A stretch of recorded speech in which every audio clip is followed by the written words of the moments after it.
Major and Elaine, both of you have covered campaigns before in the past, and I thought it was interesting also when Hillary Clinton talked about guns, and that's something that many are saying for the first time in an election cycle, Democrats are not afraid to address the issue of guns, and Hillary Clinton had that line that got a very loud cheer from the crowd where she says, I'm not looking to take your guns away. Donald Trump has said on the campaign trail that she's going to repeal the Second Amendment.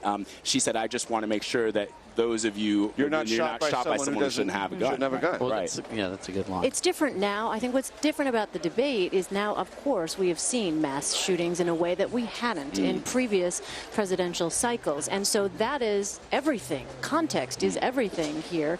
And so when you mix that in with the racial tensions that exist with law enforcement and communities of color, it is a very tricky issue, as we have seen President Obama struggle to deal with, as we have seen her now try to emphatically say to those who are ardent believers and supporters of the Second Amendment, you heard her say point blank, I'm not here to repeal the Second Amendment. I'm not here to take away your guns. Right. A lot of people just do not believe that. Well, can I say something about cops and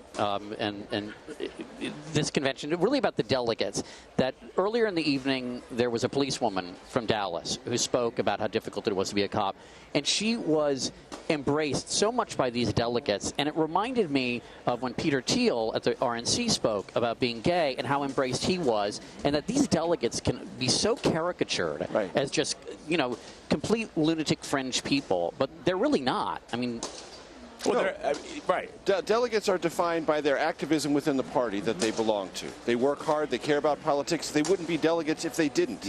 It's not fashionable work to be a delegate to a major political party. It's a lot of grinding it out on weekends and doing a lot of grunt work in politics because you care about the process, you care about the institution, you care about the culmination of a presidential campaign, which is a night like this. But they're not. Yeah, they're not essentially extremists. Yeah, they're not inherently extremists. I mean, they wear silly hats a lot of the time, but.